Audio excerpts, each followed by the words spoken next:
News watch के दर्शकों को अमृता का नमस्कार। बिहार हेडलाइंस में आप सबका स्वागत है। आइए एक नजर डालते हैं अब तक की प्रमुख खबरों पर। प्रधानमंत्री नरेंद्र मोदी ने वीडियो कॉन्फ्रेंसिंग के जरिए जीविका दीदियों को दी बड़ी सौगात।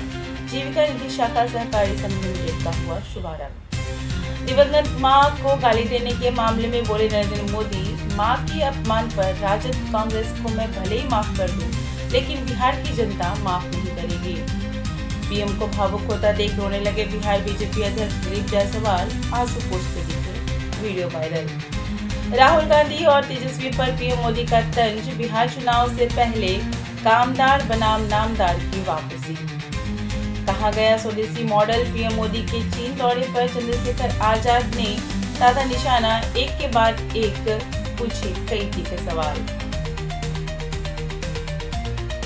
नीतीश सरकार का बड़ा ऐलान, ग्राम कचहरी सचिवों की सैलरी बढ़कर हुई 6,000 से 9,000, 49 अलग प्रस्तावों को भी मिली मंजूरी। राजगीर में राष्ट्रीय व अंतर्राष्ट्रीय स्तर क्रिकेट मैचों के आयोजन का रास्ता साफ। राज्य मंत्रिमंडल की बैठक में खेल विभाग द्वारा स्टेडियम को बिहार क्रिकेट एसोसिएशन को सौंपने के प्रस्ताव को मिली मंजूरी। पीएम मोदी की मां को गाली देने पर विपक्ष के खिलाफ 4 सितंबर को एनडीए का बिहार बंद का ऐलान। 4 सितंबर को बिहार बंद पर बोले संजय सरावगी, मुसलमानों के वोट के लिए दी गई गालियां। तेजस्वी यादव ने पटना मरीन ड्राइव पर किया डांस, बच्चों से बोले हम तो मोदी जी को भी नचाते हैं। तेजस्वी के ठुमके लगाने वाले वीडियो पर बोले जीतन राम मांझी, जंगल राज होती तो मुख्यमंत्री आवास पर ही होते, कट्टे पर डिस्को डांस। सांसद सुदामा प्रसाद ने पीएम मोदी को बताया नटकिया, कहा भाजपा कार्यकर्ता ने दी मोदी की मां को गाली, इमोशनल कार्ड खेल रहे हैं नरेंद्र मोदी। सहारा में डूबे लोगों का पैसा बिहार की संपत्ति बेचकर सरकार लौटाए, जमुई में बोले प्रशांत किशोर। जहानाबाद में तेज प्रताप यादव ने अचानक किया सरकारी स्कूल का दौरा, बच्चों से पूछे कई मजेदार सवाल।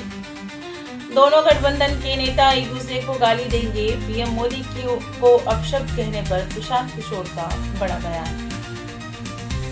राहुल गांधी के नेतृत्व में कांग्रेस की राजनीति निम्न स्तर पर पहुंच गई है, बीजेपी सांसद बेबी रानी मौर्य का बयान। मोदी जी तेरे नाम के सलमान खान की तरह हमेशा रोते ही रहते हैं, प्रियंका गांधी ने पीएम मोदी पर कड़ा कटाक्ष।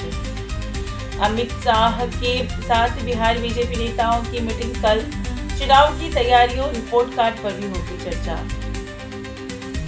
बिहार में एसआईआर के बाद नया बदलाव, अब हर वोटर को मिलेगा hi tech voter ID card. Bihar में फिर बढ़ा लंबी वायरस का खतरा, टीकाकरण के बाद भी पशु और मवेशी हो रहे संक्रमित। नीतीश कैबिनेट का बड़ा फैसला, जूनियर डॉक्टरों के स्टाइपेंड में 7,000 की बढ़ोतरी, पहले मिलते थे 20,000, अब मिलेंगे 27,000। होमगार्ड जवानों को नीतीश सरकार का बड़ा तोहफा, वेतन में 347 रुपए प्रतिदिन की बढ़ोतरी। बीपीएससी 71वीं परीक्षा की तिथि की आधिकारिक घोषणा, 13 सितंबर को दोपहर 12 बजे से 2 बजे तक होगी परीक्षा।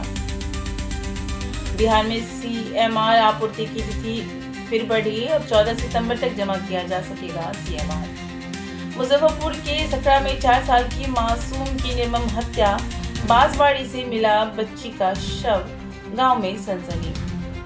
बिहार मेडिकल कॉलेजों में दाखिले का सुनहरा मौका, 5 सितंबर से शुरू होगी दूसरे राउंड की काउंसलिंग। डॉक्टर भीमराव अंबेडकर आवासीय विद्यालयों में 1800 पदों पर होगी भर्ती, विभाग से मिली स्वीकृति। बीपीएससी टीआरई 4 से पहले होगी एसटीईटी, 8 सितंबर से शुरू होंगे आवेदन, शिक्षक अभ्यर्थियों के आगे झुकी नीतीश सरकार।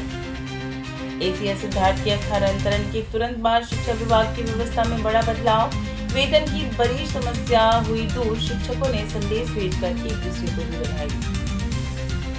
चारा चोर बिहार छोड़, भारत में रहकर पाकिस्तान की बात करने वाले भारत छोड़ो, बीजेपी सांसद अश्विनी चौबे का विपक्ष पर कटाक्ष।